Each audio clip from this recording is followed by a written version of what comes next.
الحمد للہ رب العالمین والصلاة والسلام علی اشرف خلق اللہ وسید المرسلین وعلی آلہ وصحبہ اجمعین رب اشرح لی صدری ویسر لی امری واحلل عقدۃ من لسانی یفقہوا قولی اللہم انفعنا بما علمتنا وعلمنا ما ينفعنا وزدنا علما اللہم لا سہل الا ما جعلتہ سہلا وانت تجعل الحزن اذا شئت سہلا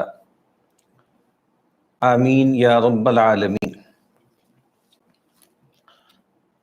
ہم نے رمضان المبارک کی ان راتوں میں یہ ارادہ کیا ہے کہ ہم امام غزالی رحمۃ اللہ علیہ کی جو تصنیف ہے احیاء علوم الدین، اس میں سے ایک کتاب کا مطالعہ کرنے کی کوشش کریں گے، کتاب الصبر والشکر۔ کل میں نے کچھ باتیں عرض کی تھیں ابتدائی نوعیت کی اس کتاب کے بارے میں، اور میں نے عرض کیا تھا کہ یہ ایک پورا مکمل دینی بیانیہ ہے، اور ہم بس عنوانات کو دیکھ رہے تھے، یعنی اس کو جیسے ہمارے ہاں جدید اب اکیڈیمیا میں ایک لفظ استعمال ہوتا ہے عربی میں خطۃ البحث، جس کو سائنوپسس کہتے ہیں۔ تو امام صاحب کی جو کتاب ہے اس کا گویا ہم سائنوپسس دیکھ رہے تھے، اور میں اس کے ضمن میں یہ عرض کرنے کی کوشش کر رہا تھا کہ یہ ایک پورا بیان ہے اور ایک مکمل بات ہے جو امام صاحب نے یہاں پر کی ہے۔ ہم دیکھ رہے تھے کہ اس کا ایک مقدمہ ہے اور پھر اس کے 4 کوارٹرز ہیں۔ پہلا کوارٹر جو ہے وہ ربع العبادات ہے، دوسرا عادات ہے، تیسرا مہلکات ہے، اور چوتھا منجیات ہے۔ منجیات تک ہم پہنچے تھے، اب میں تھوڑا سا جو ربع المنجیات ہے اس کا کچھ اجمالی تعارف آپ کے سامنے رکھتا ہوں۔ پہلی جو کتاب ہے ربع المنجیات کی وہ کتاب التوبہ ہے، اور توبہ جیسے کہ آپ کو معلوم ہے کہ ہم جس آزمائش میں ڈالے گئے ہیں اس کے حوالے سے جو ہماری سب سے بڑی ضرورت ہے وہ توبہ ہی ہے۔ ایک تو صورتحال یہ ہے کہ ہم خدا نخواستہ اگر کسی اور مذہب کے پیروکاروں کے ہاں پیدا ہو جاتے تو ہمارے لیے سب سے پہلی آزمائش توبہ کے حوالے سے تھی، وہ تو ایمان کو اختیار کرنا، اگر خدا نخواستہ شرک پر ہیں تو اس کو چھوڑنا، توحید کی راہ پر آنا۔ تو یہ سب سے پہلی تو توبہ یہی والی ہے۔ قرآن مجید میں سورہ توبہ میں اس کو بیان کیا گیا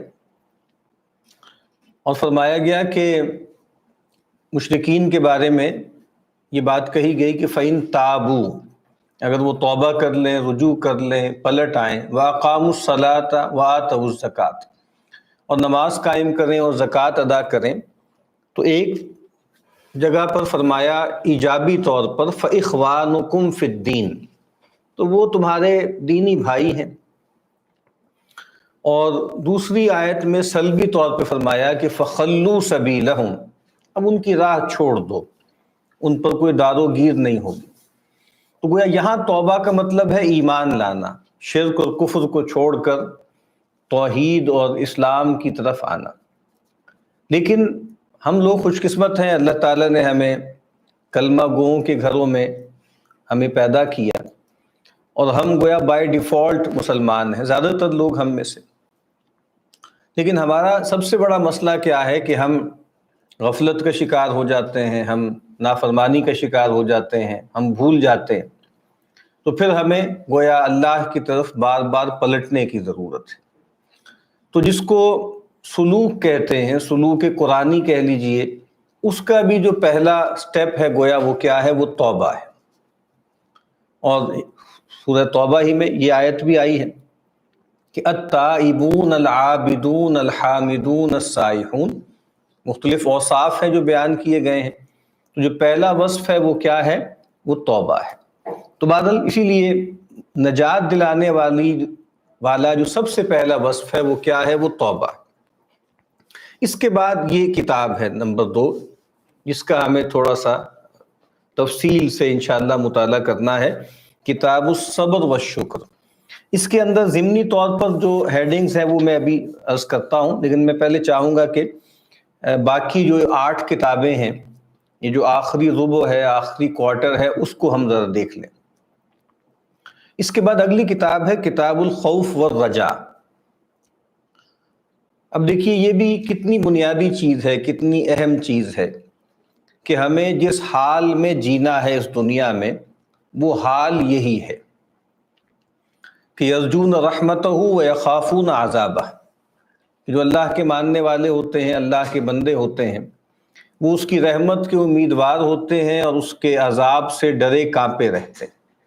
تو خوف اور رجا کے درمیان ہم رہیں، اور یہ بہت ہی بنیادی چیز ہے۔ مجھے اگر صحیح یاد ہے تو امام غزالی علیہ رحمہ نے اس کتاب میں یہ بات شروع میں فرمائی ہے نا کہ یہ گویا 2 سواریاں ہیں جو اللہ کے بندوں کو اللہ کی طرف لے جاتی ہیں، یا یہ 2 پر ہیں جو کسی بھی سیر اللہ کرنے والے کو اللہ کی طرف اٹھاتے ہیں۔ وہ جو فلائٹ ہمیں کرنی ہے اللہ کی طرف، اس کے لیے جو 2 پر درکار ہیں ہمیں، وہ کیا ہیں؟ ایک خوف کا اور ایک رجا کا، یعنی امید کا۔ چوتھی جو کتاب ہے کتاب الفقر والزہد، یہ بھی ایک بہت اہم کتاب ہے اور ہر دور میں اس کی بہت ضرورت ہے، لیکن جس دور میں ہم رہتے ہیں، جو ایک خاص طرح کا ایک کنزیومرزم کا غلبہ ہے ہم سب پر، اور ایک بمبارٹمنٹ ہمارے اوپر ہوتی ہے، اور انسان کو کے اندر ظاہری بات ہے ڈیزائر کا ایلیمنٹ بھی ہے، حرص بھی ہے اس کے اندر، لالچ بھی ہے، طمع بھی ہے، شح بھی ہے۔ لیکن جو جدید میڈیا ہے، جدید ٹیکنالوجی ہے، اس نے اس ارج کو بہت زیادہ میگنیفائی کر دیا ہے، بہت زیادہ بڑھا دیا۔ تو اس حوالے سے جو فقر اور زہد کے اوصاف ہیں اس کا بیان بھی بہت ضروری ہے، اور خاص طور پہ جو زہد کا لفظ ہے یہ تو اب ایک طرح سے ایک ٹیبو سا بن چکا ہے کہ جو جدید لوگ ہیں ان کے لیے یہ بہت ہی وحشت ناک سا تصور ہے، اور وہ یہ خیال کرتے ہیں کہ زہد وغیرہ کی باتیں کرنا یہ تو رہبانیت کی باتیں ہیں، یہ اسکیپزم ہے، اور یہ کہیں باہر سے مسلمانوں کی روایت میں آ گیا ہے، ایسینشلی یہ اس کا حصہ نہیں ہے۔ تو اگر ہم اس کتاب کا مطالعہ کریں تو ہمیں اندازہ ہوگا کہ نہیں، ایسا نہیں ہے، یہ ایک بنیادی چیز ہے۔ اس کے بعد اگلی جو کتاب ہے اس کا نام ہے کتاب التوحید والتوکل۔ اب آپ دیکھیے یہ جو پیر ہے یہ بھی کتنا اہم ہے۔ اللہ تعالیٰ کا اپنے بندوں سے جو سب سے بڑا مطالبہ ہے وہ یہی ہے نا کہ اللہ تعالیٰ کو ایک مانا جائے، ایک جانا جائے، اسی کی بندگی کی جائے، اور اس توحید کا جو سب سے بڑا حال ہے وہ کیا ہے؟ وہ توکل ہے، وہ اللہ پر اعتماد ہے۔ ایاک نعبد و ایاک نستعین، جو استعانت ہے یہ توکل ہی کا ایک پہلو ہے۔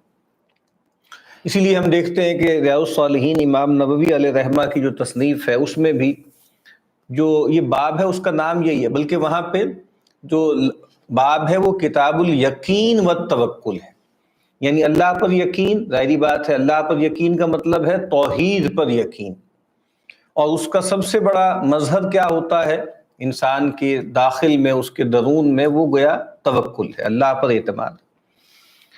اس کے بعد اگلی جو کتاب ہے وہ بھی بہت اہم ہے، کتاب المحبہ والشوق والانس والرضا،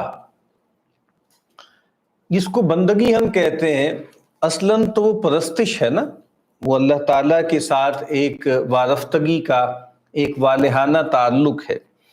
تو اس میں جو احوال یا جو کیفیات مطلوب ہیں ان کا بیان ہے، اللہ سے محبت، اللہ کا شوق، اللہ کے ساتھ ایک انسیت، اور اللہ کی رضا کو حاصل کرنے کے لیے اللہ پر راضی رہنا، یعنی مقام رضا جس کو بولتے ہیں۔ ایک مطلب تو یہ ہے نا کہ اللہ تعالیٰ بندے سے راضی رہے، ظاہری بات ہے یہ تو بہت اونچا مرتبہ ہے، لیکن اس دنیا میں ہمیں کس حال میں رہنا ہے کہ ہمیں اللہ سے راضی رہنا ہے، ٹھیک ہے، اللہ کے ساتھ، اللہ سے ناراض نہیں رہنا، اللہ سے ناخوش نہیں رہنا۔ تو آپ دیکھیں نا کتنی خوبصورتی ہے اس کے اندر کہ محبت، شوق، انس اور رضا۔ اس کے بعد اگلی جو کتاب ہے اس کا نام ہے کتاب النیہ والاخلاص والصدق. یہ بھی بہت بنیادی چیز ہے، بہت جوہری چیز ہے کہ نیت کو صحیح رکھنا اور اللہ کے لیے اپنے اعمال کو، افعال کو، اقوال کو، احوال کو خالص رکھنا، اور سچائی، صدق اور اخلاص، ان میں بھی بڑا گہرا تعلق ہے. اللہ کے ساتھ انسان سچا ہو جائے. من المؤمنین رجال صدقوا ما عاہدوا اللہ علیہ، کہ اہل ایمان میں ایسے جوان مرد ہیں جنہوں نے سچ کر دکھایا جو انہوں نے اللہ سے وعدہ کی. اس کے بعد جو 8ویں کتاب ہے اس کا عنوان ہے کتاب المراقبہ والمحاسبہ. جیسے کہ ہمارے اسلاف نے یہ بات واضح کی ہے کہ ہماری سب سے بڑی ذمہ داری کیا ہے اس دنیا میں، کہ ہم کوشش کریں کہ اللہ کی طرف یکسو رہیں، اس یکسوئی میں زیادہ خلل نہ آئے. تو اس کے لیے جو چیز درکار ہے وہ دھیان ہے. اور ریاض الصالحین میں ذہن میں آ رہی ہے، پہلی کتاب جو ہے وہ تو اخلاص کی ہے اور نیت کی ہے، اس کے اندر یہ جو پہلا باب ہے. دوسرا جو ہے وہ توبہ کا ہے. تیسرا جو ہے وہ مراقبہ ہے. اور امام نووی علیہ رحمہ جو سب سے پہلے آیت لے کر آئے ہیں وہ یہی ہے کہ ان اللہ کان علیکم رقیبا، اللہ تعالیٰ تم پر نگران ہے. اور اسی باب میں وہ حدیث جبرائیل کو بھی لے کر آئے ہیں جس میں احسان کا تذکرہ ہے. احسان کو انہوں نے جوڑا ہے مراقبے کے ساتھ. اس بات کا دھیان کہ اللہ کو میں دیکھ رہا ہوں، اس کا تو انسان بس ایک تصور ہی قائم کر سکتا ہے، لیکن یہ بات کہ اللہ مجھے دیکھ رہا ہے یہ اصل انسان کے لیے مطلوب ہے. اس بات کا دھیان کہ اللہ تعالیٰ انسان کو دیکھ رہا ہے. جو قرآن مجید نے ایک جگہ فرمایا نا سورہ علق میں کہ الم یعلم بان اللہ یرا، کیا وہ نہیں جانتا کہ اللہ تعالیٰ اس کو دیکھ رہا ہے. تو یہ مراقبہ ہے اور پھر محاسبہ ہے، انسان اپنا احتساب کرتا رہے، اپنے آپ کو جانچتا رہے. جو سیکنڈ لاسٹ کتاب ہے اس کتاب کی 40 کی، اور یہ جو منجیات ہے اس کا نام ہے کتاب التفکر، تفکر کی کتاب. یہ بھی بہت اہم چیز ہے. قرآن مجید بہت سے الفاظ استعمال کرتا ہے، تفکر، تذکر، تدبر، توسم. یہ تمام چیزیں کیا ہیں کہ انسان اس دنیا میں رہے تو ہوش گوش کے ساتھ رہے، اللہ تعالیٰ کی نشانیاں جو چہار سو پھیلی ہوئی ہیں ان پر متوجہ ہو، انسان کے اپنے داخل میں جو اللہ کی نشانیاں ہیں ان کو دیکھے، پھر جو ہے اپنی موت کو یاد رکھے، قبر کے احوال پر فوکس کرے، حشر میں کیا کچھ ہونے والا ہے اس کے بارے میں غور و فکر کرے. یہ تفکر. اور جو آخری کتاب ہے 40 جو احیاء علوم الدین کی، یعنی منجیات کی بھی اور اس پوری کتاب کی بھی، اس کا نام ہے کتاب ذکر الموت وما بعدہ، کہ موت کا تذکرہ اور جو کچھ اس کے بعد ہونا ہے. تو یعنی یہ انسان کا بھی اختتام ہے اور گویا اس کتاب کا بھی اختتام ہے. اس لحاظ سے اس میں بڑی مناسبت ہے کہ انسان کا جو اصل آپ سمجھ لیجئے اس دنیا میں جو سب سے بڑی آپ کہہ لیں کہ جو واقعہ اس کے ساتھ ہونا ہے وہ گویا اس کی موت ہے. اور موت کے بعد کیا کچھ ہوگا، جیسے امام شاہ ولی اللہ صاحب دہلوی رحمۃ اللہ علیہ نے جو قرآن مجید کے 5 جو ہے وہ آپ سمجھ لیجئے کہ موضوعات بڑے متعین کیے ہیں، تو ان میں سے 3 کا تعلق جو ہے وہ تذکیر سے ہے. ایک تذکیر اللہ کی نعمتوں کے ذریعے، اللہ کے افضال کے ذریعے، کرشموں کے ذریعے، تذکیر بھی آلاء اللہ. پھر اس کے بعد تذکیر بھی ایام اللہ، اللہ کے جو بڑے بڑے دن ہیں، وہ دن کے جس دن اللہ تعالیٰ نے قوموں کے فیصلے کیے، وہ دن کے جس دن اللہ تعالیٰ اس دنیا کو ختم کریں گے، وہ دن کے جس دن اللہ تعالیٰ بندوں کو دوبارہ کھڑا کریں گے. اور پھر ایک اور جو چیز ہے وہ کیا ہے کہ تذکیر الموت وما بعدہ، موت کی یاد دہانی اور موت کے بعد جو ہے وہ کیا کچھ ہوگا. تو یہ قرآن مجید کا ایک بہت اہم تھیم ہے، اور یہ ایک ایسی چیز ہے جو قرآن مجید کے صفحے صفحے پر ہمیں نظر آتی ہے. یہ بتاتا ہے قرآن مجید ہمیں کہ یہ دنیا ہمیشہ رہنے کے لیے نہیں بنی، اور انسان بھی ہمیشہ رہنے کے لیے یہاں نہیں آیا. انسان کو بھی اپنے اپنے وقت پر، ہر ایک انسان کو یہاں سے جانا ہے، اور اس دنیا کو بھی ایک دن جو ہے وہ ختم ہونا ہے۔ تو یہ اس کتاب کا گویا ہم نے ایک اجمالی تعارف مکمل کر لیا۔ اب میں نے عرض کیا تھا نا کہ جو سائنوپسز ہے، تو کتاب الصبر والشکر کی میں تھوڑی ذرا تفصیلی جو انہوں نے آگے ضمنی ہیڈنگز قائم کی ہیں نا، ان کو ذرا دیکھتے ہیں۔ تو کتاب الصبر والشکر، تو اس میں کہتے ہیں کہ جو اس کا الشطر الاول، اس کتاب کا جو ایک حصہ ہے، پہلا حصہ ہے، وہ کیا ہے؟ وہ صبر ہے۔ اور اس کو شروع میں وہ کہتے ہیں بیان فضیلت الصبر، صبر کی فضیلت کا بیان۔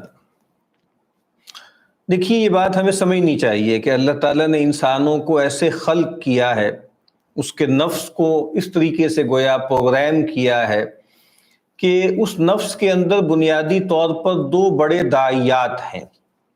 ایک کو کہا جاتا ہے جلب منفعت، کہ نفس جو ہے وہ فائدہ حاصل کرنا چاہتا ہے، منفعت حاصل کرنا چاہتا ہے، اور ایک دفع مضرت، نفس اپنے سے بری چیز کو، نقصان والی چیز کو دور کرنا چاہتا ہے۔ تو اسی لیے ہم دیکھتے ہیں کہ قرآن مجید کا جو اسلوب ہے وہ یہی ہے، وہ بائنریز میں قرآن مجید کلام کرتا ہے۔ اللہ تعالیٰ کی رحمت کا بھی تذکرہ ہے، اللہ کی لعنت کا بھی تذکرہ ہے، ثواب کا بھی تذکرہ ہے، عقاب کا بھی تذکرہ ہے، جزا بھی ہے، سزا بھی ہے، جنت کا بھی بیان ہے، جہنم کا بیان بھی ہے۔ تو اسی کو ہمارے ہاں کہا جاتا ہے ترغیب اور ترہیب، رغبت دلانا، شوق دلانا، اور خوف پیدا کرنا، ڈرانا۔ ہر پیغمبر کا بنیادی وظیفہ کیا ہوتا ہے؟ رسولا مبشرین و منذرین، رسول کیا کرتے ہیں؟ بشارت دینے والے اور خبردار کرنے والے۔ اور پیغمبر صلی اللہ علیہ وسلم کے بارے میں فرمایا کہ انا ارسلناک شاہدا و مبشرا و نذیرا، کہ آپ مبشر بھی ہیں اور نذیر بھی ہیں۔ تو اس کی فضیلت کیا ہے، اس کا مرتبہ کیا ہے، اللہ کو کہ ہاں یہ بات کتنی پسندیدہ ہے، اس کا بیان۔ اس کے بعد پھر یہ کہ اس کی حقیقت کیا ہے اور اس کا معنی کیا ہے، اس کا بیان ہے۔ اور جیسے میں نے عرض کیا تھا کہ امام صاحب کے ہاں پوری کتاب میں اسلوب یہی ہے، خاص طور پہ منجیات میں اور مہلکات میں، کہ وہ ایک ہائرارکی قائم کرتے ہیں۔ وہ کہتے ہیں سب سے بنیادی چیز معارف ہیں، اس کے بعد احوال ہیں، اس کے بعد اعمال ہیں۔ یعنی سب سے پہلے تو معرفت ہے نا، سب سے پہلے تو علم ہے، اس علم سے کچھ احوال پیدا ہوتے ہیں، اور وہ احوال کچھ اعمال بھی جنریٹ کرتے ہیں۔ نہیں، اصل میں جس طرح میں نے پہلے عرض کیا ہے کہ بندگی پہلے تو اس کا ایک علم حاصل ہوگا نا، اس سے ایک حالت پیدا ہوگی، اور انسان چونکہ صرف ذہن نہیں ہے، انسان صرف قلب نہیں ہے، انسان ایک پرسونیفائڈ بینگ ہے نا، اس کا ایک جسم ہے، اس کے اعضاء و جوارح ہیں۔ تو جب وہ باطنی کیفیات، شکر، صبر، اخبات، تضرع، خشیت، تقوی، تواضع، جب یہ انسان کے فزیکل باڈی میں، جیسے جس کو ہم بولتے ہیں نا ایمبوڈیمنٹ ان کی ہوتی ہے، تو اس سے اعمال وجود میں آتے ہیں۔ اس کا بھی امام صاحب بیان کرتے ہیں۔ پھر یہ بات کہ صبر جو ہے وہ نصف الایمان ہے، یعنی یہ بات جیسے پرانے سلف سے چلی آ رہی ہے، کچھ روایات میں بھی اس کی طرف اشارہ ہے کہ نصف ایمان جو ہے وہ شکر ہے، اور نصف ایمان کیا ہے؟ وہ صبر ہے۔ پھر آگے وہ کہتے ہیں بیان الاسامی التی تتجدد للصبر بالاضافۃ الی ما عنہ الصبر۔ صبر کتنی بڑی چیز ہے، اور اگر ہم اس کا لٹریچر دیکھیں، اس پر جو لکھا گیا ہے، تو حافظ ابن قیم علیہ رحمہ ان کی ایک بہت خوبصورت تصنیف ہے عدۃ الصابرین و ذخیرۃ الشاکرین۔ بہت تفصیل سے انہوں نے بتایا ہے کہ صبر کیا ہے، تصبر کیا ہے، مصابرت کیا ہے، صبر کے فضائل کیا ہیں، اس کے مواطن کیا ہیں، وغیرہ وغیرہ۔ اسی طریقے سے ہمارے قریب کے دور میں ایک بڑے صاحب علم شیخ یوسف القرضاوی دامت برکاتہم، ان کی بھی ایک کتاب ہے الصبر فی القرآن۔ اور جیسے کہ ہم دیکھیں گے، صبر ان میٹا کانسیپٹس میں سے ہے جس کے بارے میں ہم یہ کہہ سکتے ہیں کہ وہ ان تصورات میں سے ہے کہ اگر اس کو کھولتے چلے جائیں، اس کی تفصیلات بیان کرتے جائیں، تو اس کے ذیل میں پورا دین بیان ہو سکتا ہے۔ اسی لیے وہاں شیخ قضاوی نے بھی لکھی ہے بات، اور لوگوں نے بھی لکھی ہے کہ اصلاً شکر بھی صبر ہی ہے، صبر ہی کی ایک خاص طرح کی فارمیشن ہے۔ اب وہ بتاتے ہیں نا کہ بھئی دیکھیں یہ صبر ہے جب انسان کے اندر جو اس کے اندر بہیمیت ہوتی ہے خاص طرح کی، اس کے حوالے سے جب اس کو دیکھا جائے گا تو یہ شجاعت کہلائے گا۔ انسان کے اندر جو جنسی جذبہ ہے اس کے حوالے سے جب صبر کی بات کی جائے گی تو وہ عفت کہلائے گی، ٹھیک ہے۔ انسان کے اندر جو ایک قوت فیصلہ ہے اور معاملہ کرنے کی جو صورتحال ہے، اس کے لحاظ سے اگر صبر کی بات کریں گے تو اس کا نام کیا ہوگا؟ عدالت۔ اس کا مطلب کیا ہے کہ بنیادی طور پر جو سب سے بڑا وصف درکار ہے وہ کیا ہے؟ وہ صبر ہی ہے۔ پھر وہ کہتے ہیں کہ جی صبر کی اقسام اس لحاظ سے کہ لوگ کمزور بھی ہوتے ہیں، لوگ مضبوط بھی ہوتے ہیں، اس لحاظ سے جو ہے وہ صبر کی قسمیں کون سی ہیں۔ پھر وہ کہتے ہیں کہ وہ کون سی جگہ ہیں کہ جہاں پر انسان کو صبر کرنے کی ضرورت ہے، اور یہ بات کہ امام صاحب کہتے ہیں وَأَنَّ الْعَبْدَ لَا يَسْتَغْنِي عَنْهُ فِي حَالٍ مِّنَ الْأَحْوَالِ، کہ انسان کسی بھی حالت میں اس سے مستغنی نہیں ہے، زندگی کے ہر مرحلے پر گویا اس کو صبر کرنا ہے اور صبر سے اس کو جو ہے وہ دوچار ہونا۔ اور اس میں بھی امام صاحب نے بہت اچھی تقسیم کی ہے، جب انشاءاللہ یہ کتاب پڑھیں گے تو ہمیں لگے گا کہ یہ بہت اونچا کلام ہے جو ہم پڑھ رہے ہیں۔ وہ کہتے ہیں کہ دیکھیں صبر ایک آزمائش ہے، اور وہ چیزیں جو انسان کے لیے ناگوار ہوتی ہیں نا، بیماری ہے، تکلیف ہے، پریشانی ہے، غربت ہے، اس کے حوالے سے انسان، بلکہ ایک تو وہ کہتے ہیں نا کہ جیسے زلزلہ آ گیا، جس کو ہم پرابلم آف ایول کی بات کریں گے نا، جو نیچرل ایول ہے، اس میں وہ کہتے ہیں اس میں تو صبر کرنا آسان ہوتا ہے، لیکن جس کو مورل یا ہیومن ایول کہتے ہیں نا، اس میں صبر کرنا مشکل ہو جاتا ہے، کیونکہ اس میں ایک انسان ذریعہ بنتا ہے، ایک ہیومن ایجنٹ ہوتا ہے، اس میں وسائط ہوتے ہیں، وسائل ہوتے ہیں، وہاں ہم معاف نہیں کر پاتے نا۔ یعنی زلزلے میں اور جناب ایک دم انسان کا دل بند ہو جائے تو اس میں ظاہری بات ہے انسان کو لگتا ہے کہ یہ خدا نے کیا ہے براہ راست، تو انسان خدا کو برا بھلا نہیں کہتا، تقدیر کو نہیں کوستا اگر وہ ایمان والا ہے۔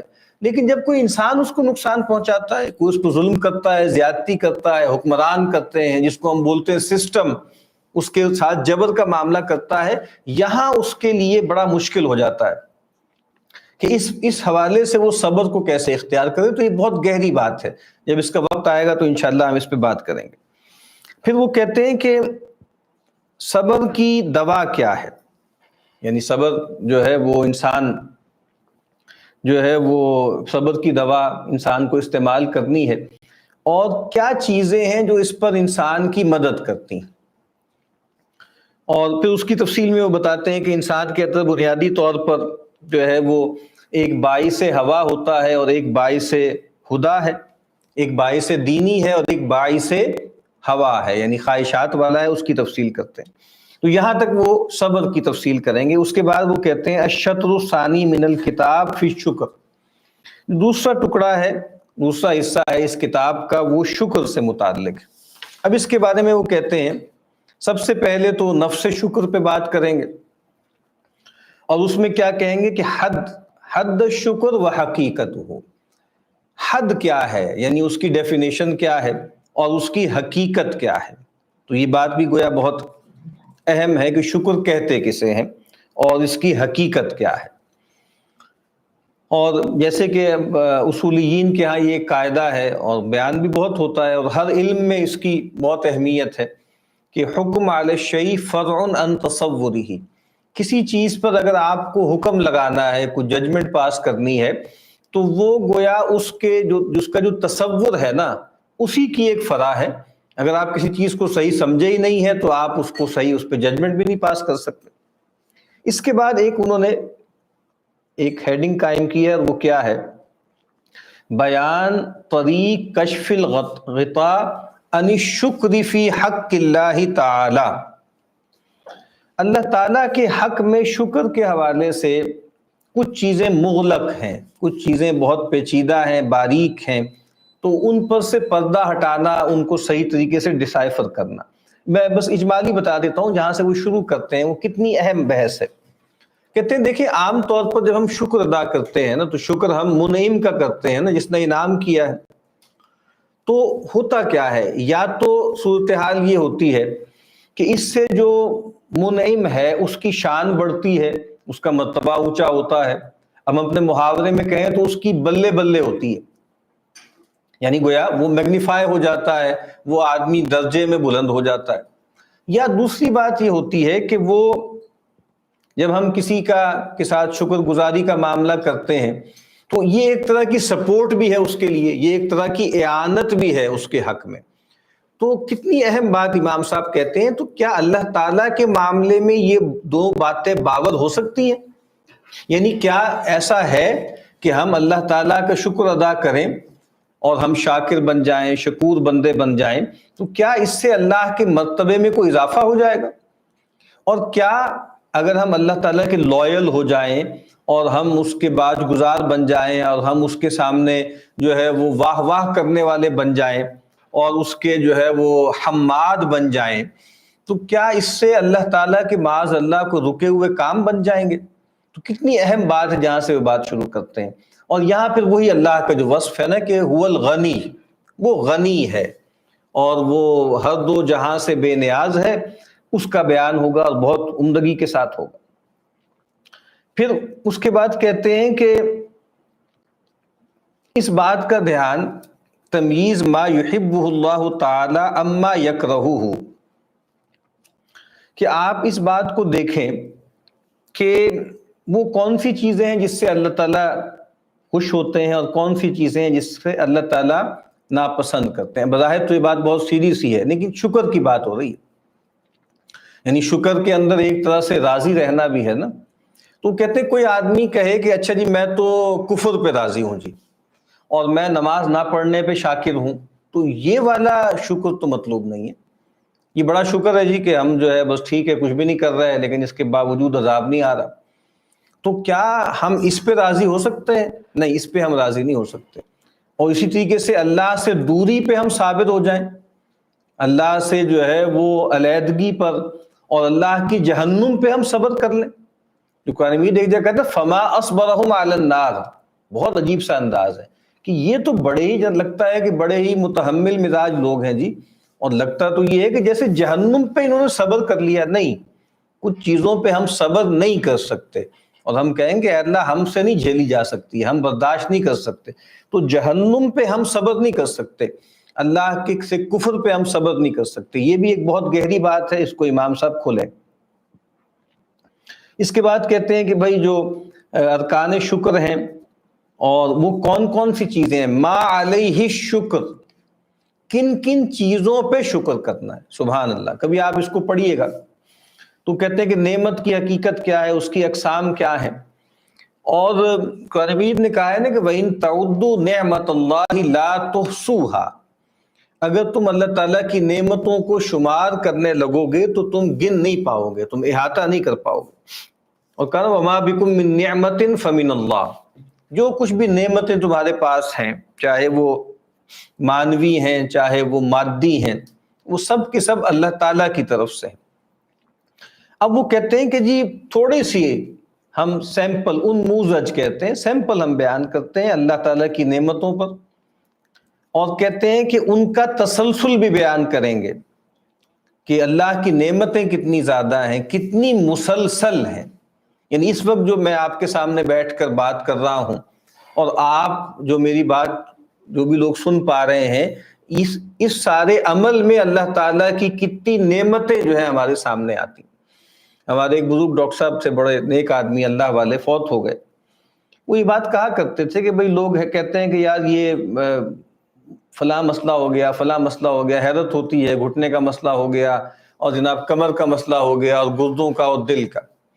کہتے ہیں کہ جی جو فزیشین ہوتا ہے نا اور سرجن ہوتے ہیں یا فزیشنز ہوتے ہیں، وہ تو ہر وقت اس بات پر گویا حیرت کرتے رہتے ہیں کہ انسان بھلا چنگا اور بالکل چلتا پھرتا، کھاتا پیتا، بولتا، سانس لیتا ہوا وہ کیسے.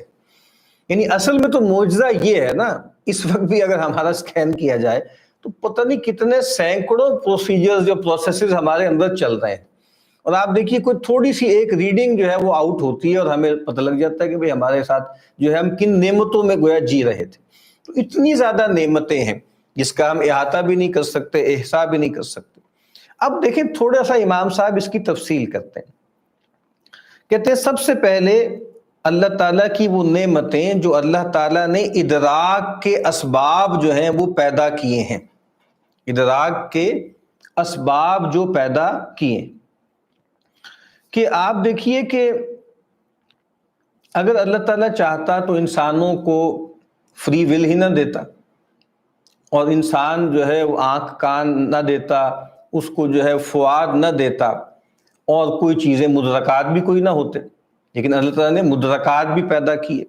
پھر اللہ تعالیٰ نے جو ارادات پیدا کیے ہیں، ارادہ پیدا کیا ہے، اور یہ بات اتنی سادہ نہیں ہے، یعنی اگر کوئی آدمی جدید علم پر، چاہے وہ فزیکل سائنسز سے متعلق ہے، چاہے سوشل یا جو ہے ہیومن سائنسز سے متعلق ہے، تھوڑی سی بھی اس کی نظر ہو نا، تو وہ یہ کہے گا کہ بھئی جدید علم کے ذریعے فری ول کا اس بات ممکن نہیں ہے۔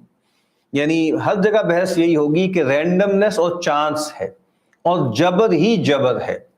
یہ بات کہ اللہ تعالیٰ نے انسان کو ایک صاحب ارادہ مخلوق کے طور پہ خلق کیا ہے، یہ بہت بڑی بات ہے، سادہ بات نہیں ہے۔ قرآن مجید کہتا ہے کہ ہم نے امانت کو پیش کیا آسمان پہ، زمین پہ، پہاڑوں پر، لیکن سب نے انکار کر دیا، انسان نے اس کو اٹھا لیا۔ تو یہ اگر آپ جدید مباحث پڑھیں تو آپ کو اندازہ ہوگا کہ یہ جو ارادات اللہ نے خلق کی ہیں یہ کتنی بڑی چیز ہے، کتنی بڑی بات ہے۔ اور ویسے بھی کبھی آپ سوچئے، یعنی اگر آپ وجودی ریفرنس سے دیکھیں نا، یہ بات کہ اللہ ہے اور اللہ کتنا بڑا ہے اور اس کا ارادہ کتنا کلی ہے، اس کے ہوتے ہوئے انسان کو کچھ اختیار ملنا اور انسان کو کہا جا سکے کہ یہ کچھ نہ کچھ مختار ہے، یہ بجائے خود ایک جیسے معجزہ ہے۔ لیکن دیکھیں کہ اللہ تعالیٰ نے ایسا کیا ہے کہ جو بھی اس کی شان تھی، اس کے باوجود اس نے چاہا کہ لوگ بھی کچھ چاہ سکیں۔ اگر وہ چاہتا تو یہ بھی نہ ہوتا، لیکن اس نے چاہا ہے۔ بہرحال تیسرا حصہ وہ کہتے ہیں کہ اللہ تعالیٰ نے جو قدرت اور آلات حرکت پیدا کی ہیں، یعنی آپ سوچئے نا کتنی باریکی ہے اس کے اندر۔ پہلے وہ مدرکات پیدا کیے، بھئی جن چیزوں کو ادراک کرنا ہے آپ نے، یعنی آپ کے اندر ارادہ تو ہے اور آپ کے اندر حس بھی ہے، لیکن کچھ ہے ہی نہیں، یعنی سبجیکٹ ہی سبجیکٹ ہے، آبجیکٹ ہی کوئی نہیں، آبجیکٹ بھی اللہ نے پیدا کیا۔ پھر اللہ تعالیٰ نے اس سبجیکٹ کے اندر فری ول بھی پیدا کی، اور پھر اس کے بعد اس کو ٹولز بھی دیے۔ وہ ٹولز کیا ہیں؟ وہ ان السمع والبصر والفؤاد کل اولئک کان عنہ مسئولا۔ اب امام صاحب اس کی تھوڑی سی تفصیل کریں گے، یعنی آپ اگر وہ کتاب پڑھیں گے نا تو آپ کو لگے گا کہ جیسے امام صاحب کو گویا کچھ پرچون کا کام انہوں نے شروع کر دیا۔ وہ پرچون نہیں ہے، یعنی امام صاحب بتائیں گے حواس ظاہری بہت اختصار کے ساتھ، دیکھو آنکھ، دیکھو کان، دیکھو ناک، دیکھو زبان، دیکھو آنکھیں۔ پھر وہ جو ہمارے ہاں کہلاتی تھی نا حصے، جو حواس خمسہ باطنہ بھی تھے نا، اس میں حصے مشترک بھی ہے، خیال بھی ہے، وہم بھی ہے، اس کی طرف بھی اشارہ کریں گے کہ وہ دیکھیں اللہ تعالیٰ نے کچھ ظاہری فیکلٹیز دی ہیں، کچھ باطنی فیکلٹیز عطا کی۔ اور امام صاحب چونکہ ایک قاموسی علم رکھنے والے آدمی تھے نا، یعنی کوئی علم سوائے علم حدیث کے، یہ علم حدیث میں امام صاحب کو کوئی خاص جو ہے وہ مرتبہ حاصل نہیں تھا، باقی زیادہ تر جو دینی علوم تھے، اور ظاہری بات ہے اس زمانے میں تقسیم بھی نہیں تھی دین و دنیا کی، جو بھی متداول علوم تھے ان میں سے اکثر میں امام صاحب جو ہے وہ مہارت رکھتے ہیں، اس وجہ سے ان کا کوئی بھی کلام ہلکا کلام نہیں ہوتا۔ تو وہ بتاتے ہیں کہ بھئی کیا کیا چیزیں اللہ تعالیٰ نے انسانوں کو جو ہیں وہ دی ہیں۔ پھر اس کے بعد وہ بتاتے ہیں کہ اللہ تعالیٰ کی وہ نعمتیں، وہ اصول کیا ہیں، وہ بنیادیں کیا ہیں جس کے ذریعے انسان کو کھانے پینے کی چیزیں حاصل ہوتی ہیں۔ غذا کوئی چھوٹی چیز ہے۔ اس وقت بھی دنیا کے جو بڑے مسائل ہیں نا، ان میں سے ایک مسئلہ جو ہے وہ غذا کا ہے نا، میل نیوٹریشن اور انڈر جو ہے وہ نیوٹریشن کا شکار جو لوگ ہیں، وہ بہت بڑی آبادی ہے انسانوں۔ اور یہ بھی ہمیں معلوم ہے کہ انسان کی غذا کا انسان کی شخصیت پر بہت گہرا اثر پڑتا ہے۔ اور اب آپ دیکھیے کہ کتنا شہرا ہے، کتنا چرچا ہے ویسٹ میں بھی اور ہمارے ہاں کے بھی ایلیٹ طبقات میں کہ آرگینک فوڈ کا کتنا تذکرہ ہوتا ہے، کہ جو موجودہ فوڈ ہے اور جس طرح جینیٹیکلی موڈیفائڈ فوڈ ہے، اور جو ہے وہ آپ سمجھ لیجئے جو ہم گوشت بھی کھاتے ہیں اس کے اندر کیا کیا تبدیلیاں آ چکی ہیں، تو اس پر انسان کبھی غور کر۔ اور پھر یہ بات کہ اللہ تعالیٰ نے انسان کے لیے کمپیٹیبل بنایا ان کو، پھر یہ بات کہ انسان کو وہ صلاحیت دی نا، یعنی انسان کو، جس کو ہم پنجابی میں کہتے ہیں وائی بی جی، یعنی کھیت جو ہے وہ سینچنا، بیج جو ہے اس کی رائے پر بیجوں کو گرو کرنا اور فصلیں اگانا اور اس میں نئی نئی جو ہے ورائٹی پیدا کرنا، یہ بھی تو اللہ نے انسان کو صلاحیت دی ہے نا، جس کا اظہار ہوتا ہے۔ پھر وہ کہتے ہیں کہ جی یہ جو اللہ تعالیٰ نے نعمتیں دی ہیں کہ جس کے ذریعے وہ جو کھانا ہے اس تک پہنچتا ہے، یعنی اس کا بھی ایک پورا چینل ہے، اس کا بھی ایک پورا طریقہ ہے کہ انسان تک وہ کھانا پہنچتا کیسے ہے، یعنی کس طریقے سے وہ اگتا ہے، اگنے کے بعد اس پر کون کون سے پروسیسز ہوتے ہیں، اس کے بعد ایک فائنل شکل اس کے سامنے آتی۔ پھر وہ کہتے ہیں کہ بھائی اصلاح الاطعمہ، کہ وہ جو انسان کو کھانے پینے کی چیزیں اللہ تعالیٰ نے دی ہیں ان کو اللہ تعالیٰ نے کس طریقے سے سجایا، بنایا ہے، سنوارا ہے۔ اور پھر وہ کہتے ہیں کہ جی فی اصلاح المصلحین، یعنی مصلحین کون ہے، یعنی جس کو کہا جاتا ہے نا کہ ایک پرانی جو لاجک تھی اس میں کہا جاتا تھا کہ ایک فارمل مٹیریل کاز ہوتی ہے کسی چیز کی، کس چیز سے وہ بنی ہے، جس کو مادی علت مادی کہتے ہیں، ایک وہ جس کو جو شکل کیا ہے، یعنی جس کو فارمل کاز کہتے ہیں، یعنی علت صوری بولتے ہیں۔ پھر اس کے بعد کیا ہوتا ہے کہ اس کے بعد ایک ایفیشنٹ کاز بھی تو ہوتی ہے نا، یعنی وہ کہ جو فاعلی ہے، جس نے اس پہ عمل کیا ہے نا۔ تو دیکھیں لکڑی بھی موجود تھی اور آپ اس کو شیپس بھی دے سکتے تھے، لیکن کوئی کارپینٹر درکار ہے نا، کوئی کارپینٹر ہے جو اس پہ عمل کرے گا۔ اور جو چوتھی علت ہے جس کو عام طور پہ کہا جاتا ہے کہ جو فائنل کاز ہے، جس کو علت غائی کہا جاتا ہے، کہ کس مقصد کے لیے وہ میز گویا مثال کے طور پہ جو خلق کی گئی ہے۔ تو یہاں پر بھی یہ ہے کہ وہ جو ایفیشنٹ کاز ہے نا، جو امیجیٹ ایفیشنٹ کاز ہے، جو انسان ہے جو اس پہ کام کر رہا ہے، تو وہ اس کو اللہ تعالیٰ نے کیسی کیسی صلاحیت دی ہے، جس کو بروئے کار لا کر ہم دیکھتے ہیں کہ کتنی زیادہ جو ہے وہ ییلڈ انسان حاصل کر لیتا ہے۔ اب یہ بظاہر آپ کو لگے گا کہ بہت تفصیل سے وہ یہ باتیں کر رہے ہیں، لیکن یہ باتیں بہت اہم ہیں۔ غذا آج بھی انسان کا ایک بہت بڑا مسئلہ ہے، اور وہ ممالک جن کے ہاں زمینیں ہیں اور زمینیں زرخیز ہیں، وہ حقیقتاً مالدار اصل میں وہی ہیں آج بھی۔ یعنی اصل میں مال کیا ہوتا تھا، زمین مال ہے، زمین کی کھیتی مال ہے، اور پھر مال کہتے تھے لائف سٹاک کو، ڈھور ڈنگر کو کہتے تھے مال۔ تو آج بھی اس کی اہمیت بہت زیادہ ہے۔ نیوزی لینڈ کو دیکھ لیں آپ، آسٹریلیا کو دیکھ لیں، اور کتنے ممالک ہیں کہ جہاں آج بھی غذائی اجناس اور زمین جو چیز اگاتی ہے اس کی اہمیت آج بھی بہت زیادہ ہے۔ اور وہ جگہیں کہ جہاں پر ان کی اپنی جو ہے لوکل یافت نہیں ہے، کوئی انڈیجنس ان کے ہاں کوئی چیز اگتی نہیں ہے، وہ بہرحال بہت ولنریبل ہے۔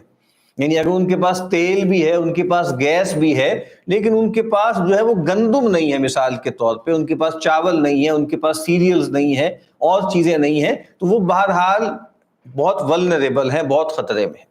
تو اس لیے وجہ سے اگر آپ اس کو دیکھیں تو آج بھی امام صاحب کی جو ساری گفتگو ہے، جو کسی کو لگ سکتی ہے کہ دراز نفسی ہے اور تکلف ہے، وہ تکلف نہیں ہے، وہ آج بھی بہت ریلیونٹ ہے۔ پھر اس کے بعد وہ ایک اور حصہ وہ کہتے ہیں، یہ شکر کا کلام پر گفتگو ہو رہی ہے، کہ فی بیان نعمت اللہ تعالی فی خلق الملائکہ، کہ اللہ تعالیٰ نے ملائکہ کو جو پیدا کیا، اس میں اللہ کی کتنی نعمتیں ہیں۔ اب یہ بھی بہت غیر معمولی بات ہے۔ پھر وہ بتاتے ہیں کہ بھائی کچھ جو ملائکہ ہیں جو سماویہ ہیں، کچھ ملائکہ ہیں جو ارضیہ ہیں، اور کچھ ملائک ہیں وہ جو بہت خاص الخاص ہیں، جو حملۃ العرش ہیں۔ اور آپ کبھی دیکھیے شاہ ولی اللہ صاحب کو بھی آپ پڑھیے نا، تو آپ کو اندازہ ہوگا کہ یہ جو فرشتوں کا پورا معاملہ ہے اس کے کیا کیا اثرات ہیں۔ اور جو جدید آدمی ہے وہ تو ظاہری بات ہے کہ میں کئی مرتبہ ذکر کرتا ہوں چارلس ٹیلر کا، اس کی کتاب کا سیکولر ایج، وہ یہی تو روتا ہے، وہ یہ کہتا ہے کہ بھائی جو جدید آدمی ہے، جو روایتی آدمی تھا نا، میڈیول دور کا آدمی تھا، وہ ایک پورس سیلف تھا، اس کے وجود کے اندر مسام تھے، اور وہ جو آپ سمجھ لیں نیچرل اور سپر نیچرل اور فزیکل اور میٹا فزیکل، ٹھیک ہے، اور جو سیکرڈ اور پروفین ہے وہ ایک دوسرے کے اندر جل کیا ہوا تھا۔ اور اس زمانے کے لوگ عام فرشتوں کو دیکھتے تھے، اپنے بزرگوں کی ارواح سے ملتے تھے۔ جو جدید آدمی ہے اس کے بارے میں وہ کہتا ہے کہ وہ ایک بفرڈ سیلف ہے، ایک بفر آ چکا ہے، یعنی آپ سمجھ لیں کہ جو اینجیلک ریئلم ہے یا جو سیکرڈ ریئلم ہے اس میں، اور جو ہیومن ریئلم ہے، جو پروفین ریئلم ہے یا جو مٹیریل ریئلم ہے، اس کے اندر گیپ آ چکا ہے اور کوئی ربط نہیں ہے، کوئی تعلق نہیں ہے۔ تو امام صاحب یہ بتائیں گے نا کہ فرشتے اللہ نے جو خلق کیے ہیں، اور ان فرشتوں کے حوالے سے اللہ تعالیٰ کی کیا کیا نعمتیں ہیں اور کیا کیا اللہ تعالیٰ کی جو ہے وہ عنایتیں۔ پھر ایک اور چیز وہ کہتے ہیں کہ بھائی بیان السبب الصارف للخلق عن الشکر، کہ وہ کیا اسباب ہیں جو مخلوقات کو صبر سے پھیر دیتے ہیں، صبر بلکہ شکر سے پھیر دیتے ہیں، شکر سے دور کر دیتے ہیں۔ کیا وجہ ہے کہ آدمی شاکر نہیں رہتا؟ اور یہ بھی آج ہمارا بہت بڑا مسئلہ ہے کہ ہم شاکر نہیں ہیں بلکہ ہم شاکی ہیں۔ ایک کلچر آف کمپلینٹ ہے، over all he culture of complaint ہے، ہر وقت احتجاج ہے، ایجیٹیشن ہے، ٹائر جلانا ہے، سڑکوں کو بلاک کرنا ہے، تھوڑی تھوڑی بات پر لوگ جو ہے وہ اشتعال میں آ جاتے ہیں۔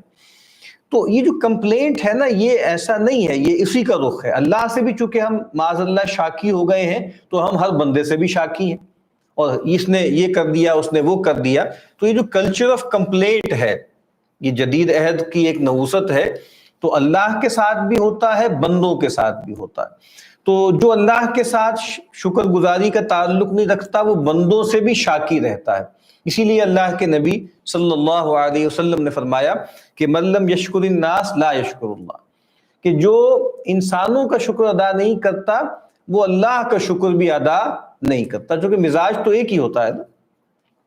اور اسی طریقے سے پھر وہ ایک کہتے ہیں کہ وجہ اجتماع الصبر والشکر علی شیء واحد، ایک ہی چیز ہے جس میں صبر اور شکر دونوں جمع ہو جاتے ہیں۔ یہ بھی ایک عجیب سی بات ہے کہ صبر بھی ہے اور شکر بھی ہے۔ میں چھوٹی سی مثال عرض کرتا ہوں، اس طرح کے اقوال ہمیں صحابہ سے بھی ملتے ہیں، بعد کے ائمہ سے بھی ملتے ہیں کہ بھائی جب مجھ پر کوئی بھی تکلیف آتی ہے، مصیبت آتی ہے، میں اس کی صبر تو کرتا ہی ہوں، لیکن میں اس میں شکر کے بھی کئی پہلو تلاش کر لیتا ہوں۔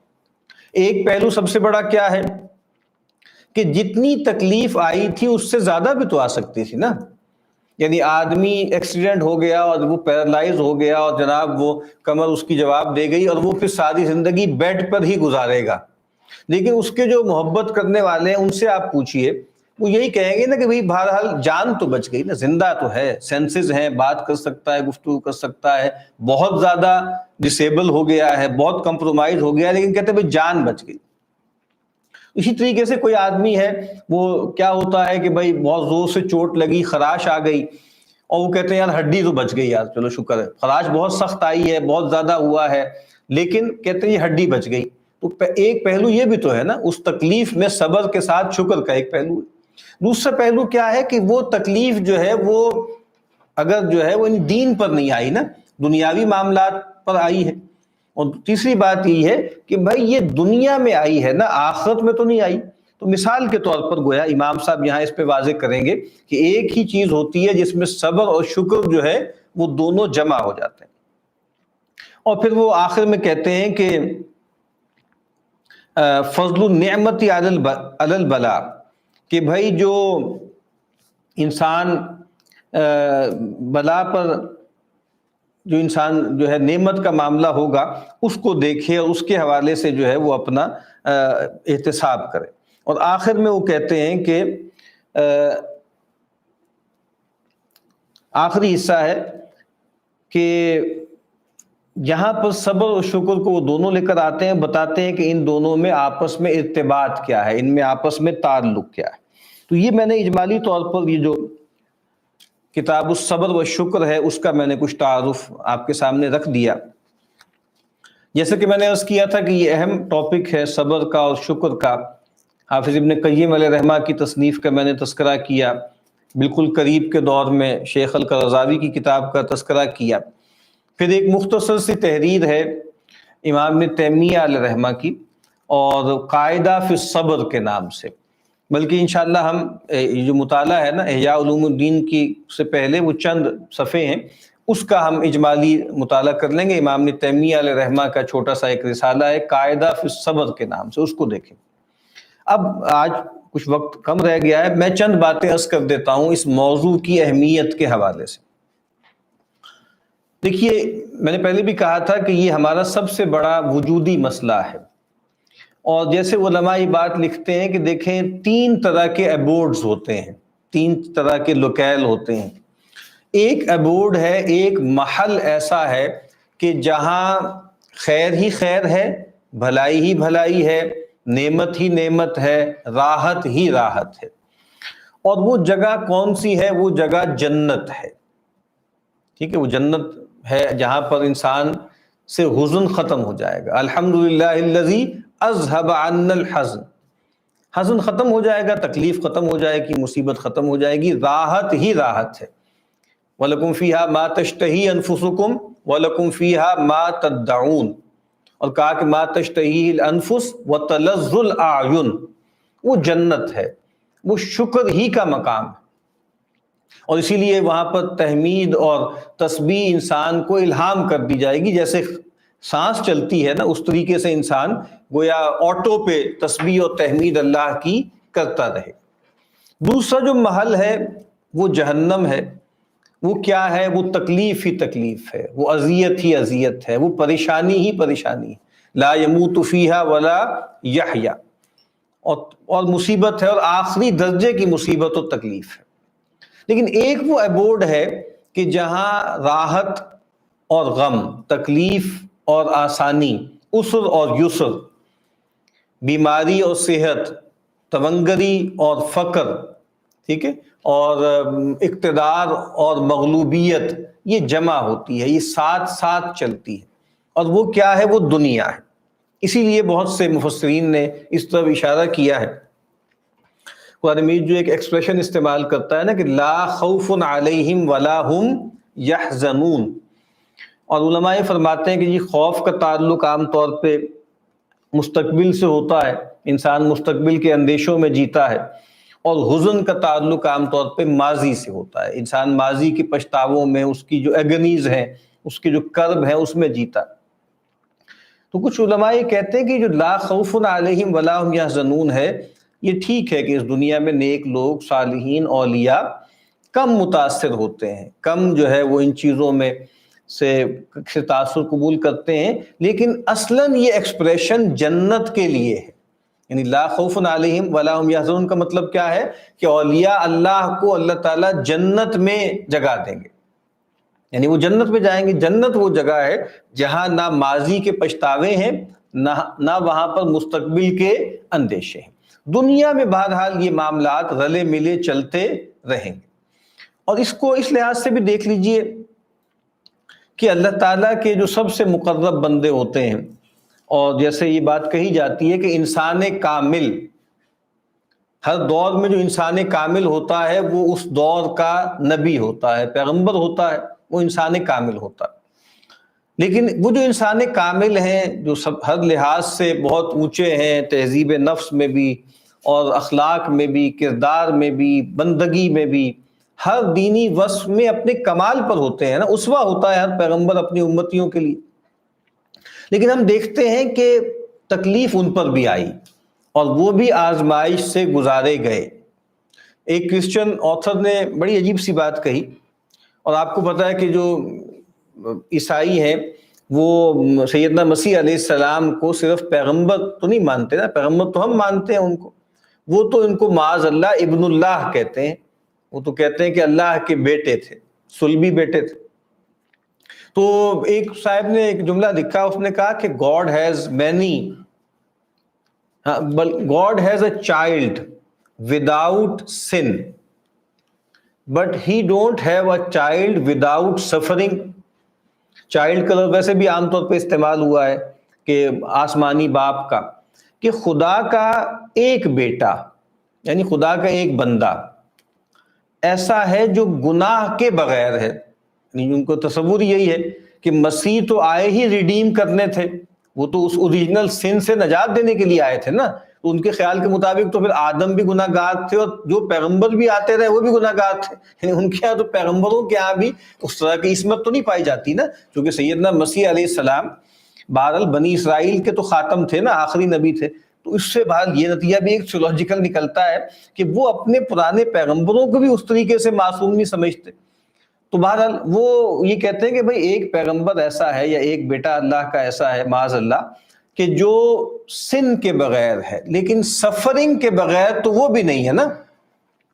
اور آپ دیکھیے کہ ان کا تو تعارف ہی وہ یہ کراتے ہیں سفرنگ مسایا، کہ ایک ایسا مسایا جس نے سفر کیا ہے۔ دا پیشن آف کرائسٹ جو ایک مووی بنائی تھی اور اس میں جو ہے وہ ڈپکشن ہو گئی تھی بہت ہی زیادہ عجیب و غریب قسم کی، اور اس میں یہ دکھایا گیا تھا کہ جیوز نے ان کو پرسیکیوٹ کیا اور بہت بری طرح کیا، تو بہرحال اس پر بھی بہت سکینڈل بنا تھا۔ اور اسی لیے ہم تو خیر اس ساری روایت کو نہیں مانتے نا، قرآن مجید ہم تک پہنچا ہے اور قرآن مجید نے ہمیں یہ بات بتا دی ہے کہ وما قتلوہ وما صلبوہ ولکن شبہ لہم، نہ ہی انہوں نے ان کو قتل کیا سیدنا مسیح کو، نہ ان کو سولی دی، بلکہ معاملہ ان کے لیے مشتبہ بنا دیا گیا یا ان کے لیے گڈ مڈ کر دیا گیا۔ لیکن ان کا جو تصور ہے وہ تو یہی ہے نا کہ خدا کا معاذ اللہ جو بیٹا تھا وہ بھی سولی چڑھ گیا، اور چونکہ ان کا تو تصور یہی ہے کہ اس نے تمام انسانوں کے گناہوں کو اپنے سر لے لیا اور اس کے بعد جو ہے وہ تمام انسانوں کے لیے گویا ایک اٹونمنٹ ہو گئی، ایک کفارے کا سارا معاملہ ہو گیا، تو وہ ایک جملہ نقل کرتے ہیں، اور وہ جملہ جو ہے وہ ظاہری بات ہے ہر زبان میں آگے نقل ہوتا ہے اور اس کی ایک ادبی ورتھ ہے، لٹریری ورتھ ہے، اور بہت سے لوگ جو اس طرح کا ذوق رکھتے ہیں وہ کہتے ہیں کہ دنیا کے ٹریجک ترین جملوں میں سے وہ جملہ ہے، کہ جب ان کے خیال کے مطابق، ظاہری بات ہے ہم اس کو اون نہیں کرتے، جب سیدنا مسیح علیہ السلام کو جو ہے وہ سولی دی جانے لگی تو اس وقت انہوں نے ایک جملہ کہا تھا، اور وہ کیا تھا کہ ایلی ایلی لما شبقتنی، کہ اے خدا تو نے مجھے چھوڑ دیا، یو ہیو فورسیکن می، یعنی میں تو معاذ اللہ تیرا بیٹا تھا اور تو نے میرے ساتھ یہ معاملہ کیا کہ میں سولی چڑھ گیا۔ تو یہ گویا ایک بہت ہی زیادہ ایگنائزنگ ایک جملہ ہے، اور گویا اس سے بھی پتہ لگتا ہے کہ یہ جو معاملہ ہے وہ کتنا گھمبیر ہے۔ تو بہرحال میں یہ عرض کر رہا تھا کہ یہ اس سے کسی کو مفر نہیں ہے، اور نبی اکرم صلی اللہ علیہ وسلم نے یہ بات فرمائی ہے نا کہ تمام انسانوں میں سب سے زیادہ بلا یا ابتلا کس پر آتی ہے؟ انبیاء پر آتی ہے، ثم الامثل فالامثل، اور جو ان سے جتنا قریب ہوتا ہے اس پر آتی ہے۔ تو اس سے وہ اس تصور کی بھی نفی ہو جاتی ہے کہ جو ہم یہ خیال کرتے ہیں کہ بھائی یہ جو ہے کوئی سزا ہی ہے لازماً، نہیں، سزا نہیں ہے، سزا بھی ہوتی ہے یقیناً بما کسبت ایدیکم، لیکن بنیادی طور پر تو آزمائش ہے نا، ہم جس آزمائش میں ڈالے گئے ہیں اس کا ایک بنیادی حصہ ہے کہ ہم پر اچھے حالات بھی آئیں گے، ہم پر برے حالات بھی آئیں گے۔ اور اللہ کے نبی نے بالکل آخری بات فرما دی کہ مومن کا معاملہ بہت عجیب ہے، بہت خوبصورت ہے، اس کا ہر معاملہ اس کے لیے خیر ہی خیر ہے۔ جب اس کو کوئی بھلائی پہنچتی ہے تو وہ شکر کرتا ہے، یہ اس کے لیے خیر ہے، اور جب اس کو کوئی تکلیف اس پر آتی ہے تو وہ صبر کرتا ہے تو یہ اس کے لیے بہتر ہے۔ اور کہا کہ مومن کے علاوہ کسی اور کے ساتھ یہ معاملہ نہیں ہوتا۔ تو بہرحال ہمیں اسی طرح جینا ہے۔ پھر ایک اور جو پہلو ہے، میں چونکہ فلسفے کا بھی طالب علم ہوں، تو فلسفہ مذاہب میں یا فلسفہ مذہب جس کو بولتے ہیں فلسفی آف ریلیجن، اس میں ایک بڑا مسئلہ جو ہے وہ ایگزسٹنس آف گاڈ کا ہے، یعنی ریشنل آرگومنٹس کیا ہیں خدا کے وجود کے لیے، کئی بیان کیے جاتے ہیں۔ ڈیزائن آرگومنٹ ہے، ٹیلیولوجیکل آرگومنٹ ہے، کاسمولوجیکل آرگومنٹ ہے، ٹھیک ہے، اور پھر آنٹولوجیکل آرگومنٹ ہے، میریکلز کے ساتھ ہے، مورل آرگومنٹ ہے، بہت سارے۔ لیکن اسی طریقے سے کچھ لوگ کہتے ہیں کہ بھائی arguments for the naan existence of God, وہ بھی ہیں ان کے خیال کے مطابق۔ ان میں سے جو سب سے زیادہ پوٹنٹ ہے، سب سے مضبوط ہے، وہ کیا ہے؟ وہ یہی ہے، پرابلم آف ایول، اس کو کہتے ہیں problem of pain and suffering. یہ ایک بہت مشکل سوال ہے، اور اس کی ایک لاجیکل فارمولیشن ہوتی ہے، وہ اس کو تو کاٹ دیا گیا ہے. وہ تو بات ثابت ہو گئی کہ لاجیکلی پرابلم آف ایول سے خدا کا وجود کنٹیسٹ نہیں ہوتا، چیلنج نہیں ہوتا. یہ تو وہ لوگ بھی مانتے ہیں جو خدا کو نہیں مانتے. لیکن اس کا ایک پہلو نفسیاتی ہے، وجودی ہے، کہ انسان جب تکلیف اس پر آتی ہے، مصیبت اس پر آتی ہے، تو اس کے لیے بہت مشکل ہو جاتا ہے صحیح جگہ پر کھڑے رہنا. ہم جانتے ہیں کشمیر میں اور بالا کوٹ وغیرہ میں جب جو ہے وہ زلزلہ آیا تھا تو کتنے ہی لوگ تھے ان کے ختم ہو گئے، اور بہت سے یعنی محبت کرنے والے اعزاء و اقارب ختم ہو گئے. خاص طور پر چونکہ وہ اسکول کا ٹائم تھا تو کچھ اسکول ایسے تھے کہ جو بالکل جیسے زمین میں دھنس گئے، جتنے بھی اس میں بچے تھے وہ سب ختم ہو گئے. اب ایک والدین ہیں، ان کے 2 بچے ہیں، 3 بچے ہیں، اور وہ تینوں ہی ختم ہو گئے اس واقعے میں. یہ کوئی معمولی چیز تو نہیں ہے، یہ بہت ٹرامیٹک ہے. اب ایسی صورتحال میں اگر آپ اللہ پر اعتماد کی جگہ پہ نہیں کھڑے ہوئے نا، وہ جو رضا کی بات میں نے عرض کی تھی، شاکر بندے نہیں تھے آپ پہلے سے، اور پہلے سے آپ نے اپنے ایمان کا کچھ اہتمام نہیں کیا تھا، تو اس کا اندیشہ ہے کہ آپ خدا کا انکار ہی کر بیٹھیں گے. اور کیا بھی ہے لوگوں نے ایسا، اور تاریخ میں ایسا کیا بھی ہے کہ زیادہ تر اس طرح کا کوئی بڑا صدمہ کسی پر آیا اور وہ اس کو جھیل نہیں سکا، اور اس نے کہا کہ وہ خدا جس کے بارے میں کہا جاتا ہے کہ 70 ماہوں سے زیادہ جو ہے وہ محبت کرتا ہے، پھر وہ تکلیف میں کیوں ڈالتا ہے، کیوں وہ معاذ اللہ لوگوں کو اذیت دیتا ہے. تو یہ جو صبر اور شکر کا جو سارا مبحث ہے وہ اس کے ساتھ بھی بہت زیادہ متعلق ہے. اور problem of pain and suffering میں ایک بہت مشہور کتاب چھپی تھی، ایک جو جو ربائے ہے، ربائے ہیرلڈ کشنر، تو اس کی ایک کتاب بہت مشہور ہوئی، اور بلکہ وہ جیسے ایک محاورہ سا بن گیا کہ why bad things happen to good people. اب یہ نیک آدمی تھا، اور مطلب جیسے آپ سمجھ لیجیے ربائے تھا، لیکن اس کا ایک 3 سالہ بچہ تھا، اور وہ ایک بہت پیچیدہ بیماری میں جو ہے مبتلا ہو گیا، اور اس سے یہ بات پتہ لگ گئی کہ زندگی بھی اس کی بہت تھوڑی ہے اور بہت کمپرومائزڈ ہوگی. تو گویا ایک ایگزسٹانشل کرائسس میں وہ آیا، اور پھر اس نے اس پہ غور کیا، اور پھر ایک مذہبی جواب اس نے دیا کہ یہ ایک مشکل سوال ہے کہ بھائی جو طالح ہوتے ہیں، برے لوگ ہوتے ہیں، ان پر تکلیف آئے، مصیبت آئے تو ہم کسی بھی کھاتے میں ڈال دیتے ہیں کہ بھئی یہ دنیا میں ان کو عذاب مل رہا ہے. یہ برے لوگ ہوتے ہیں، مکافات عمل ہے، کارما ہے، اس کو کرما بولتے ہیں، یہ کرم ہے. یہ نہیں، لیکن یہ بات کہ نیک لوگ صالحین جب ان کے ساتھ یہ ہوتا ہے اس وقت پھر لوگوں کے لیے دقت ہو جاتی ہے. سی ایس لوئس بھی ایک بہت مشہور آدمی تھا، تو اس نے بھی ایک کتاب لکھی پرابلم آف پین کے نام سے، اور وہ لکھ دی، ظاہری بات ہے تھیوریٹیکلی انسان لکھ دیتا ہے. پھر اس کی جو بیوی ہے وہ میرا 1960 کے آس پاس وہ بیوی فوت ہو گئی کینسر سے، بہت تکلیف اٹھا کر. تو پھر اس نے ایک کتاب لکھی، اور اس کتاب کا نام کیا تھا؟ اے گریف آبزروڈ. اے گریف آبزروڈ. اور اس نے خود کہا ہے کہ دیکھیں تھیوریٹیکلی آپ کتنی ہی باتیں کر لیں اور کیسی ہی باتیں جو ہے کرتے رہیں اللہ پر اعتماد کی اور اس کی اور اس کی، لیکن جب آپ خود اس سب سے گزرتے ہیں اس وقت پتہ لگتا ہے کس بھاؤ بکتی ہے اور کس طریقے سے کتنا مشکل ہو جاتا ہے اللہ تعالیٰ پر اعتماد اور یقین اور توکل جو ہے اس کو مینٹین کرنا. تو میں یہ عرض کر رہا تھا کہ جو کتاب الصبر و شکر ہے اس پہلو سے بھی گویا یہ بہت ہی اہم ہے. اور میں پھر آخر میں کچھ اقوال بس میں نے یہاں لکھے تھے وہ سنا کر آج کی گفتگو ختم کرتے ہیں. ایک تو امام شافعی علیہ رحمہ کی طرف منسوب ان کا ایک دیوان ہے، اس میں 3 اشعار ہیں، ایک جیسے ایک قطع سا ہے.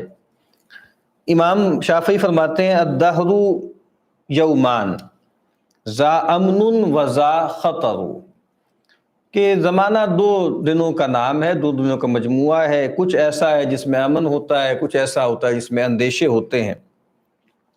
اور کہا کہ والعیش عیشان ذا صفو و ذا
والعیش عیشان ذا صفو و ذا قدر، زندگی بھی دو طرح کی ہوتی ہے، ایک جس میں سسری ہوتی ہے، ایک پولیوٹڈ ہوتی ہے۔ اور پھر کہتے ہیں کہ اما تر البحر تعلو فوقہ جیفن، کیا تم دیکھتے نہیں ہو سمندر کو کہ جو جانور مر جاتا ہے یا کوئی انسان ہوتا ہے اگر وہ مر جائے تو اس کی لاش اس کے اوپر آ جاتی ہے۔ وَتَسْتَقِرُّ بِأَقْصَى قَاعِهِ الدُّرَرُ، اور بعض اوقات اس سمندر کی گہرائیوں میں بہت دور جو ہے وہ موتی ہوتے ہیں۔ یعنی وہ کیا بتا رہے ہیں کہ جو چیز اوپر ہے وہ ہر اوپر والی چیز بڑھیا نہیں ہوتی اور ہر نیچے والی چیز بری نہیں ہوتی، یعنی لاش اوپر آ جاتی ہے اور موتی جو ہے وہ اس کی تہوں میں ہوتے ہیں۔ وَفِي السَّمَاءِ نُجُومٌ لَا عِدَادَ لَهَا، اور آسمان میں ستارے ہیں اتنے کہ گن نہیں سکتے، انیومریبل۔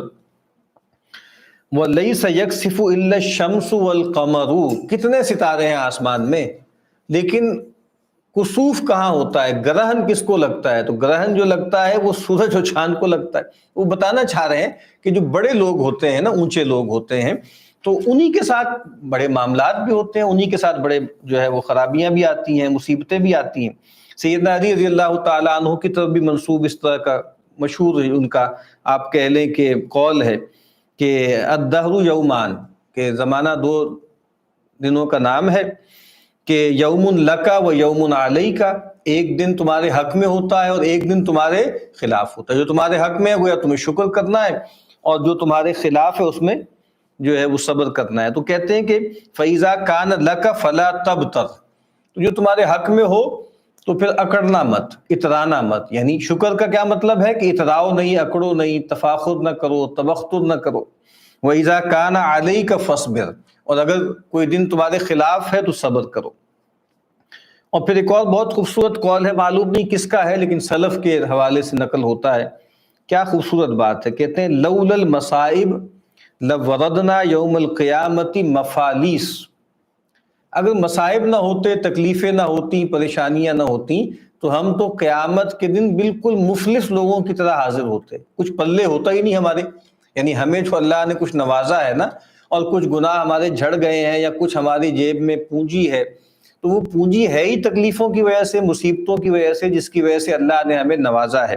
اور حسن بصری کہتے ہیں کہ استوى الناس فی العافیہ، عافیت میں تو سب لوگ برابر ہوتے ہیں، ایک جیسے ہی لگتے ہیں، نارمل۔ فَإِذَا نَزَلَ الْبَلَا، جب کوئی بلا نازل ہوتی ہے، چاہے وہ بلا شکر کے امتحان کی شکل میں ہو، چاہے صبر کے امتحان کی شکل میں ہو، تَبَايَنُوا، تب ان میں تفریق ہوتی ہے، تب پتہ لگتا ہے، تب ڈسٹنگش کر سکتے ہیں۔ تو ویسے تو سب لوگ ایک جیسے ہی ہوتے ہیں عافیت میں، لیکن جب کوئی آزمائش آتی ہے اس وقت پتہ لگتا ہے۔ اور عربی کا ایک محاورہ ہے نا کہ عند الامتحان یکرم المرء او یہان، امتحان کے موقع پر ہی تو پتہ لگتا ہے نا، کچھ لوگوں کا اکرام کیا جاتا ہے، وہ مرتبے پا لیتے ہیں، اور کچھ لوگ جو ہیں وہ رسوا ہو جاتے ہیں۔ تو کل انشاءاللہ ہم جو ہے امام ابن تیمیہ علیہ رحمہ کا جو ایک مختصر سا رسالہ ہے، ایک تحریر ہے صبر کے حوالے سے، اس سے انشاءاللہ ہم اس موضوع میں داخل ہوں گے۔ وآخر دعوانا الحمد للہ رب العالمین۔